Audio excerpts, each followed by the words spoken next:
I was asked to talk about 12 years education, but I decided to have like a more broader picture. I will not get into specific details, I mean at the detailed level of Indonesia, previous presentation, because I wanted to provide in a way a much broader view, but then we will get into some Indonesia issues, of course. So even though I'm sure that all here are education advocates, I think it's always important to start saying why we're here and why are we committed to education. Education is one of the most powerful instruments for reducing poverty and inequality and for laying the basis for sustained growth. In most countries, education systems are providing workers with the skills necessary to compete in today's job markets. And of course, that second part applies to Indonesia. Okay, it's important to remember why we're here, why we think education is important, and why society should commit resources to education as they want to achieve sustained growth. And it also was, I mean, the request was to talk about 12 years education, no? But I wanted to get clear why we talk about 12 years education, what we mean, what are the different stages to achieving 12 years education, and then what comes afterwards. Now, so this comes from the World Economic Forum, and they classify countries according to the development stage. So they first have stage 1, factors-driven countries, which are 35 countries in the world. Then they have efficiency-driven countries, which are 31 economies in the world. And then the later stage is innovation-driven countries, which are 36 economies in the world. Now, so, of course, in each of these stages, there are several policies that have evolved and that continue evolving. But it's very clear that factor-driven economies need a very solid primary education. And of course, when I say solid primary education, it's not only the kids go to school, but it's also that kids are learning the basic skills that they should learn in primary education. Efficiency-driven economies, in the countries that the economies that are here have a solid secondary and training system. So in a way, here's the stage that 12 years education should be leading us. So 12 years education should empower the economy to become an efficiency-driven economy. And of course, the latest one is innovation-driven, and that's related to a solid tertiary education and research capacity. The economies at this level are not only improving production processes that will make workers more productive, but it's also creating, these economies are creating new products, new ways to do things, innovating, and by that way creating more jobs, better jobs, and more wealth. Now, so in the World Economic Forum, Indonesia lies here, though it still has some problems in solid primary education, because Indonesia enrollment in primary education is not yet 100%. Most countries have achieved 100%. Indonesia is not yet there, so that affects this. No? And the quality of secondary education is not good, as we know, as measured by the international assessment test. Even though enrollment in secondary education is not so bad. Okay, so Indonesia is here, no, but if Indonesia wants to move on, it really needs to close the gaps that we still have in primary education and that we still have on secondary education. Achieving 12 years education will make us able to really have an efficiency-driven economy and start thinking on moving into an incentives-driven economy. Another justification for education is the payoff. This is not for Indonesia, this is average for middle-income countries. And when we see that the private returns of education are high at the primary, at the secondary, and the tertiary level, so that means that it's still, I mean, if the government invests resources in education, if people invest resources in education, the payoff will be higher than what we are investing. Education is a good investment at every level. So you may say, oh, there are a lot of people there that isn't employed, blah, blah, blah. But the point is that it's still a good investment. Education is still a good investment, and of course, it will become more efficient, that it will be even a better investment. Okay, so let's see what has been happening in the world with regard to education in the last 50 or 60 years. And with regard to 12 years of education, of course. So in 1950, in the world, the average years of education of the population was approximately 3 years of education. Just imagine, that's 50 years ago. So our parents or our grandparents were still there, were working, were being part of the labor force, and education attainment in the world was only 3 years of education. Now, education attainment in the world is 8 years. So on average, the average person in the world has 8 years of education. So the average person in the world has gone over primary education, but has not yet finished lower primary or SMP here in Indonesia. Here we have evolution by regions of the world, and we see that, I mean, there are certain things on this graph. First, the developed countries started higher, and in a way that explains why they, I mean, in a way, no, it explains why they have a higher level now. And the developing countries started very low.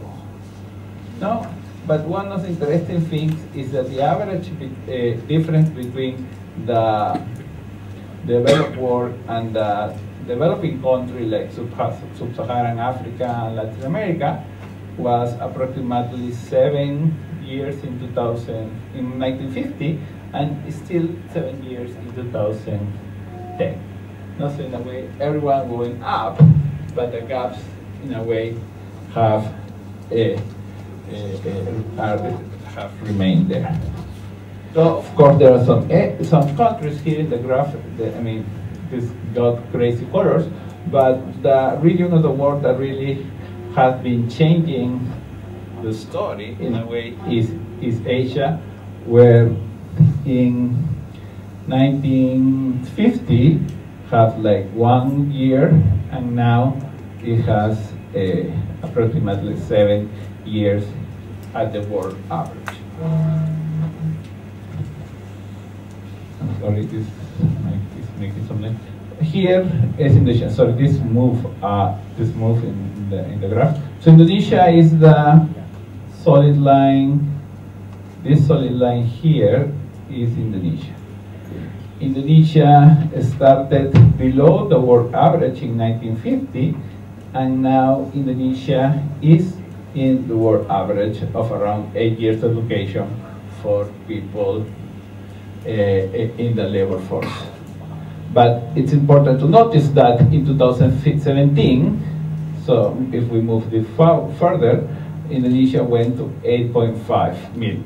So 8.5 years of education on the average participant in the labor force. So Indonesia in 2017 is likely to have already surpassed the world average of education of the labor force, which of course is good. No? And that corresponds a lot to the effort that Indonesia has been doing to improve basic education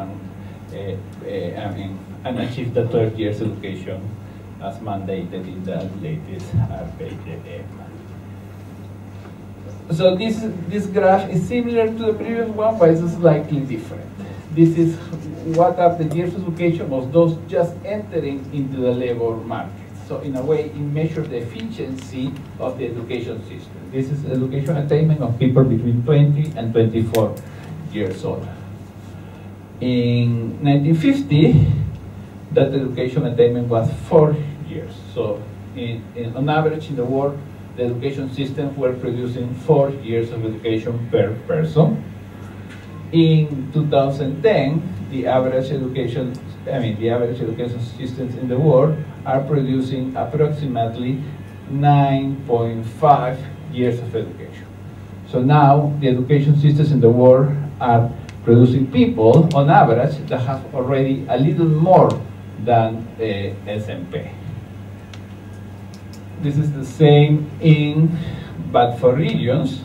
And again, we see this, the white line here is the world, here are the developed economies, and here are the developing world. And again, the gaps in a way remain. But there are things that start emerging that it will be interesting to have in mind for the future of the presentation. Is that it seems to be a cap on 12 years. You know, so it seems, developed countries have reached 12 years, but it doesn't seem that they will go over there, or it seems that we'll have challenges in moving beyond 12 years of education. Indonesia is here. Of course, Indonesia is impressive. Again, Indonesia, this move, this is supposed to be this line here is supposed to be the continuation of this solid line here. And Indonesia, in 2017, according to Susenas, the people from 20 to 24 years old have already 10.58 years of education, which is a lot. But it's like you have been quite successful in achieving the RPM of 12 years of education. Of course, it's not yet 12, but you are at 10.5. Now, that's Susenas. And then Indonesia is getting closer to the high performers, which have around 12. No, as I said, they seem to be stagnant at 12. And if you see Indonesia, you can see clearly some periods of dynamics. So the 60s and the 70s, where there's this big push for enrollment in primary education, there's, in a way, there is some stagnation. Then in the 80s, and early 80s until the 90s, an improve that seems to be related to the push to lower secondary. Then in 95 there is a dip that, even though it may be related to data issues, probably can also be related to the financial crisis that happened during those years. And then Indonesia starts strong again, and I think it accelerates in between 2010 and 2017. So, sorry. I'm going the opposite way. No.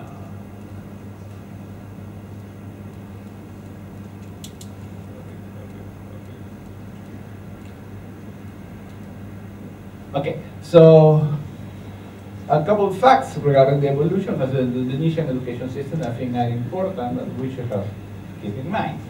First, in 1950, by enrollment, Indonesia was one small education system. There were many. Now, in 2010, Indonesia is the fourth largest education system. Now, the education system in Indonesia multiply by more than approximately 70. So, per one student in 1950, there are 70 students in 2010.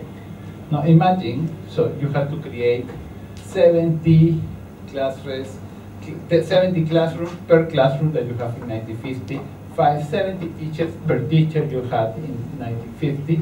No, so that's clearly a huge, huge effort that the Indonesian education system did.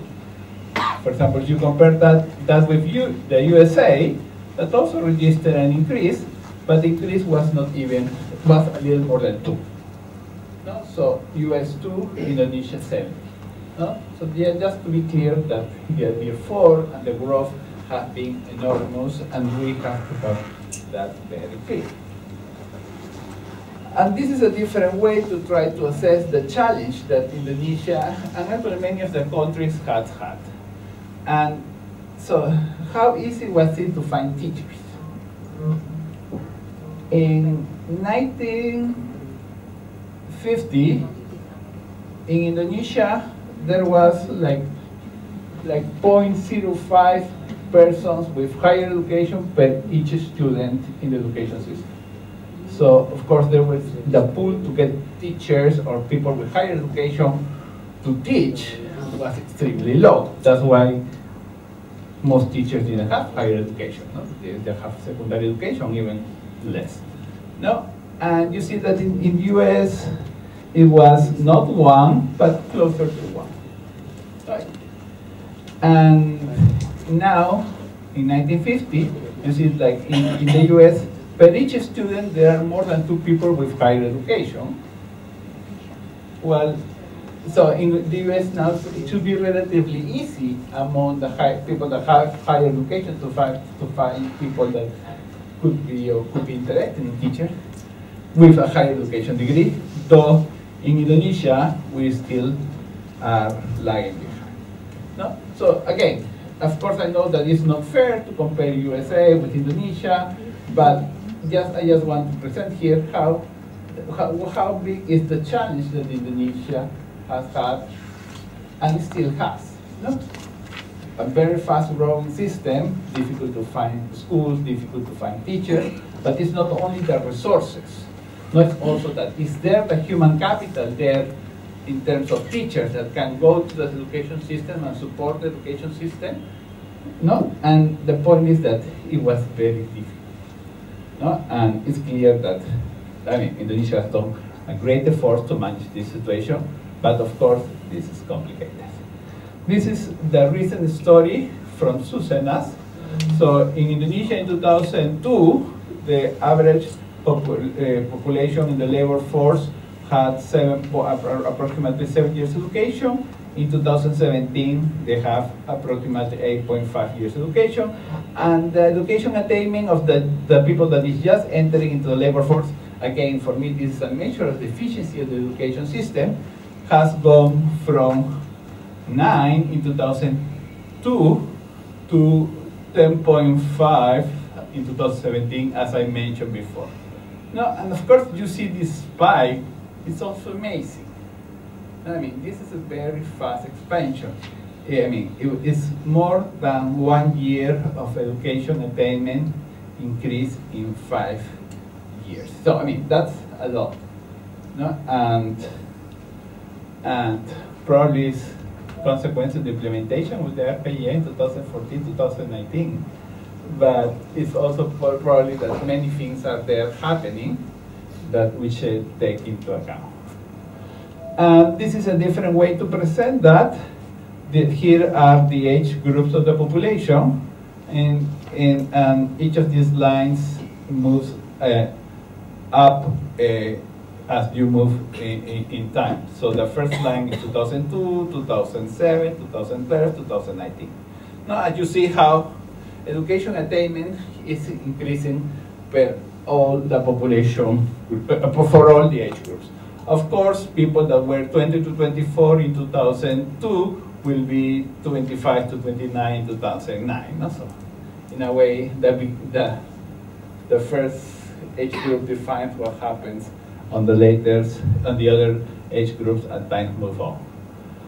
No, but here, again, it's important to see the big transformation that Indonesia has and is experiencing.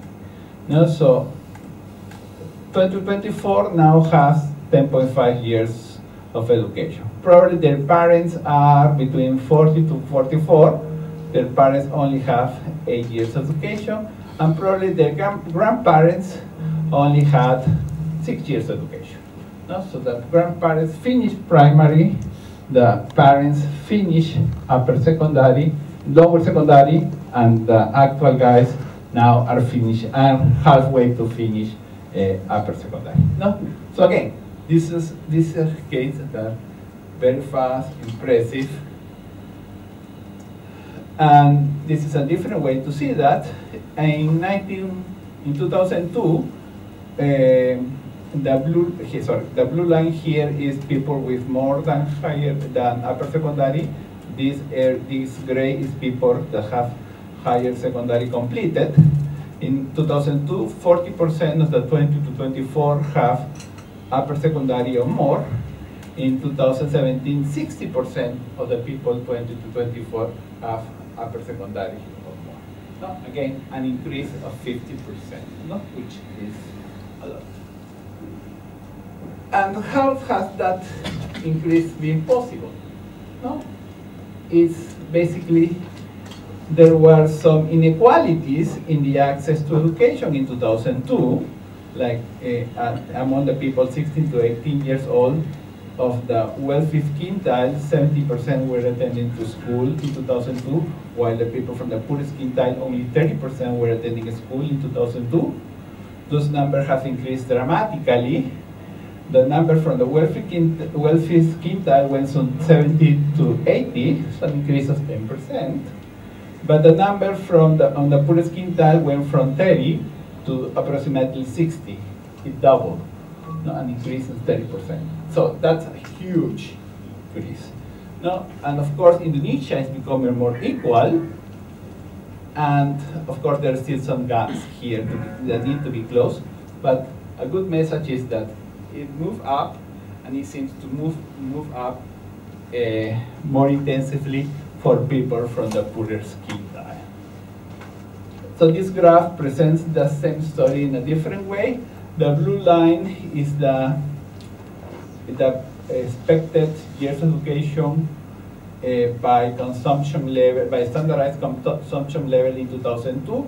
The red line is the expected year of education by standardized consumption level in 2017, using the underground data SUSENAS, and you see that it becomes flat. No? Again, Indonesia has become a more equal country. The impact of your socioeconomic conditions in the education in your education achievement, the impact of education, your socioeconomic education achievement is going down. But of course, now we know that enrollment is not the same as learning. So the next question is, what do we know about student learning? No, and so here we use what we know from PISA. And between 2003 and 2015, PISA, Indonesia, surprisingly, is one of the countries that have increased the largest gain in PISA, actually the largest gain. In math, Indonesia increased 27 points, in reading 18, and in science 9. So you can say, oh, but Indonesia started very low. Among the countries that have a similar score to Indonesia in 2003, the average increase was only 20 points. Indonesia increased 27 points in math. 9 points in reading, Indonesia increased 18. 6 points in science, Indonesia increased in 9. Okay, so yeah, Indonesia did something good, increase enrollment, and also it seems to have been doing right on the quality side. But no, let's be clear. No, at this pace of progress is not enough. At this pace of progress, it will take forever to reach what the OECD countries score are now. And of course, that assumes the OECD countries are not going to keep increasing. And we know that some countries like Korea or Singapore are still moving up. Now, some other countries are not, but some countries are moving up. So clearly, it's good that Indonesia make this progress, but that it has to be speed up if we want to reach high-performing countries. And sorry, this is like a little mess. But also it's important to see what happened with the relationship between learning and socioeconomic conditions. So here we have the relationship between learning and socioeconomic conditions in 2003, and we have in blue, and in red the relationship between learning and socioeconomic conditions in 2015. Well, we see that the relationship between learning and socioeconomic conditions becomes more sticky. No? So in a way, it happens the opposite of what happened with enrollment. No? So in a way, we were being more equal in getting people into school, but that more equality, in a way, is limited by the fact that learning is becoming more unequal. No? Wealthier people are learning more. But again, I think, so we always have to have things in context, and here I want to remind us that we were talking that Indonesia was a country with impressive evolution in enrollment. That also happened in the PISA. Indonesia is the country with largest gain in math, but also is one of the countries with the largest increase in their population. No? So the challenges that Indonesia faced were clearly larger than the challenges likely faced by the Czech Republic. That, well, actually Czech Republic is a weird country where enrollment went down and these scores were also came down. No, but Indonesia was struggling to provide education services to all these new entrants, and was able to increase their scores. There was a graph that disappeared. This is crazy. Okay, let's move on. Yes, this is just to emphasize this point that I said Indonesia increased enrollment. No, but where did enrollment increase? Enrollment increased among the poorest segment of the population. No, Indonesia was increasing enrollment, and enrollment was growing there. And if you see PISA, Indonesia is the only country where enrollment grew at that segment of the population.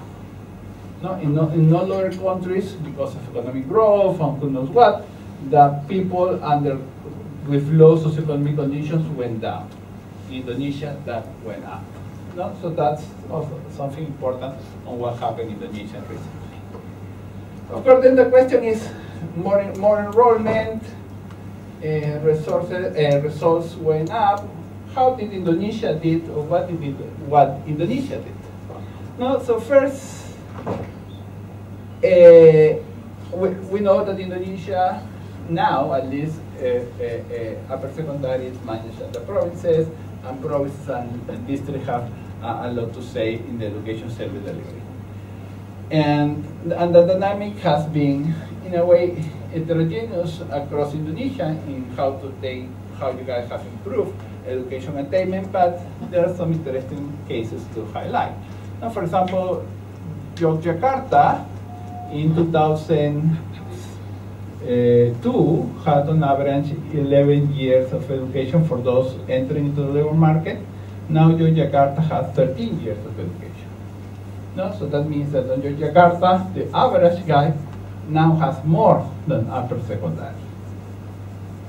On your side, you have cases like Gorantolo that has had a major improvement.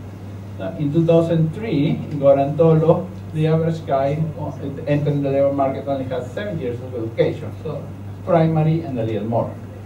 Now, in Gorantolo, they have 10 years of education, so lower secondary and a little more. No? So in a way, they jump one level. No? And the only, according to Susenas, the only case for concern, or the cases for more concern, is Maluku Utara, where no progress has been made. They are still less than 12, and they basically did not change. But then the other thing, remember, I was telling you is one of the interesting things in Indonesia is how the education system has really multiplied in these 50 or 60 years. So if we see what happened between 2002 and 2017, and this is the number 2, which will mean that the education system doubled its size, the secondary attainment doubled its size, and number 1 that is not here is the same. So the systems that in Indonesia that changed the less were, of course, Jakarta, where enrollment in secondary, according to Susenas, increased only by 20%. 2002 against 2017. But then you have, like, in several provinces, that education attainment almost doubled in secondary between 2000 to 2017. Sorry, I lost half of the provinces here because of the font size when we move. And of course, for Maluku, the education system, according to Susenas, really increased by 8. No, so I don't know if that's true or not. That's Susenas. I haven't checked this with data from Moy. But again, there is a signal, at least in like half of the provinces of Indonesia, the secondary system like doubled in the last 15 years, which is, of course, when you think double, think that you have to build, and per each school you have to build another school. Per each teacher you have to find another teacher, at least. Now, so think of that, and that's not easy for the policymaker, for the one that's implementing the policy actions. So these are huge changes. And this is similar to the question remember I was telling you how easy it was to find teachers. Again, here the proxy is what is the number of people with tertiary education, at least some tertiary education per student. And the numbers are quite low still in Indonesia, but they are also very different across provinces. So in Jakarta, there is 15.15 persons with higher education per student, and in Lampung, there's only 0.05. Now, which means that it's hard to find people with education in Jakarta with regard to the size of the education system, but it's 3 times more difficult to find people with higher education that could eventually become teachers in Lampung. Now, so that's, and again, in this context, you were doubling the size of your education system. No? This is another interesting slide to see what has happened or what can we learn about how the education system now is, what are the characteristics of the facilities in the education system. And here we have basic education, some variables for the top quintile, the bottom quintile, and the average, and senior, secondary, and vocational education, top quintile and bottom quintile. And I think the most, maybe it's important to highlight that. Let's see. What are the differences in upper secondary between the top quintile and the bottom quintile? For example, I want to go to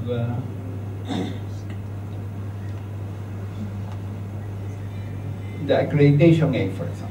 No, I think it's a good variable that will tell us the difference between the schools in the top quintile and the bottom quintile. 55% of the schools in the top quintile are A accredited. Only 14% of the schools in the bottom quintile are A accredited.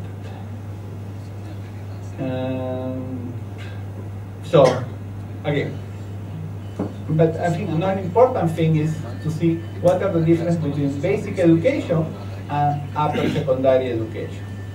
Now, like in basic education, share of private schools is only 70%. In upper secondary, the share of private schools is 62%. And that's important because, I mean, I have not elaborated that in this presentation, but we know that a big part of the expansion in secondary enrollment has been across, has been thank you to, I mean, has been instrumented by the expansion of private schools. So what else has happened? Of course, I think there are two policies that are key in the expansion of enrollment in upper secondary. First is BOS, that of course benefits kids across the education system, but it's clear that they reduce all the fees that the students have to pay.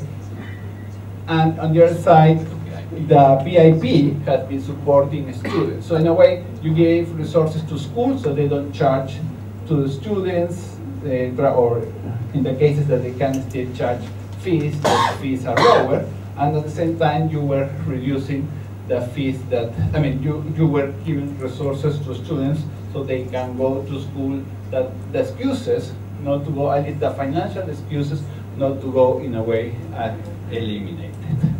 But of course that's not enough. No, and to move forward, I think it's very important that Indonesia implements some measures to improve quality. First, teacher recruitment and quality has to improve. Of course, this is across the border, but it's very important that you have how to, I mean, it's very important Indonesia improve the quality of teachers in upper secondary, SMAs, SMCAS, and particularly SMCAS. Indonesia needs to find more teachers that have some links or understand better the labor market. Facilities have to improve, particularly in vocational schools. No, so what we see when we visit schools or from the public data is that there's this huge heterogeneity in school sizes and in the ability of labs. Now we know that there are many SMCAS, particularly private SMCAS, that are very small, that they don't have labs, the conditions under which they operate are minimal. No? In many cases, we may even think that they should not be operating. And I think accreditation of schools should be streamlined, low quality schools should be identified and supported, information on results should be widely socialized, on school results should be widely socialized, links to an employment sector have to improve, the student dropout needs to be assessed, particularly as it relates to student engagement. And so I was showing you how several of the advanced countries seem to be stagnant and 12 years of education. No? So if the average is 12 years on those countries, it means that some kids are going beyond, but some kids are leaving earlier. No? And there is a lot of discussion across the world on how to drop out from upper secondary and from lower secondary. I don't know if you heard, but for example in the US they talk a lot that the high schools are just big dropout machines. No? In a way, you put a kid in a high school and you, in many cases, dropout rates can be 50% or more. And so it's, in order for the US or developed countries to achieve universal 12-year education, it would be clear that those dropout rates are close. And in a way that has also to happen in the developing countries. As you start having more people getting enrolled in upper secondary, we have to make sure that they finalize upper secondary. It won't be straightforward. And one of the main reasons why you have, why kids drop out from upper secondary is because they found what they're being taught is not relevant. They found what they're being taught is boring. They found that that is not related to a labor market. So it's extremely important that the curriculums that we taught at the SMCAS and SMAs are labor market oriented, that kids feel that they will do something in the future in a way to try to reduce dropout. And the challenge in the upper secondary, I think, goes beyond, because what is the real function of an upper secondary school? Is for kids to work, is for kids to engage in university, is to have a mix of both. It happens if I go to an SMA, I will not be able to work after finish the SMA, or if I go to a SMK, I will not be able to engage in higher education because I went to a SMK, I was supposed not to continue studying. And the trick is how you make a flexibility, so someone that goes to an SMK can eventually find its way into upper secondary, or someone that goes to an SMA can find its way into the labor market. And those require some flexibilities that in many cases the education systems don't have. No? So, like for example, can I move from an SMA to an SMK if I decided I want to change my career path when I'm starting my second year of upper secondary, or not? Will that be easy? Will that be feasible? No. So again, my final point is that it's not only resources that are needed, no, but it's also extremely important, of course, that the facilities are relevant for the labor market, but also that the curriculum that we taught there is relevant and kids feel part of it and they don't drop out of school because they feel bored. No? That is something that's extremely popular in many countries. And just to summarize, two key graphs from my presentation. The last graph. Yes, that I have presented. First, enrollment in Indonesia has become more equal, which is great. Kudos for Indonesia. No, everyone now has a better possibility to be in school, but learning inequality seems to have increased. No, so in a way, what we gain here, we are losing here. Okay, thank you. Thank you. Give close to Mr. Javier. Mungkin sedikit ringkas ya. Tadi yang pertama Lukman Hakim menjelaskan tentang pembiayaan pendidikan, yang mengestimasi pembiayaan pendidikan untuk kebutuhan pelajar 12 tahun. Javier meng-highlight banyak hal, tapi mungkin beberapa hal yang penting itu bahwa pertama, pertumbuhan sistem pendidikan yang direpresentasikan dari enrollment itu meningkat tajam, jadi disebutkan 70 kali lipat sejak tahun 50 gitu, dan itu tentu membawa konsekuensi tentang support yang harus diberikan gitu ya, karena tumbuhnya besar jadi supportnya besar gitu ya. Dan beberapa tes itu menunjukkan bahwa peningkatan learning itu juga cukup signifikan gitu ya. Tapi tentu masih ada banyak masalah tadi, yang beberapa masalah yang disebutkan, terutama hubungannya dengan bukan hanya support fasilitas tetapi juga kurikulum gitu ya, bagaimana dia relevan, apakah terhadap tenaga kerja, melanjutkan dan lain sebagainya, dan bagaimana memastikan bahwa anak itu tetap berada di dalam sistem pendidikan, tidak keluar karena ketidakcocokan kurikulum dan lain sebagainya. Ada banyak hal, tapi itu sedikit yang bisa dikasih bawahi. Nah, selanjutnya pada Pak Subandi kami persilahkan untuk memberikan beberapa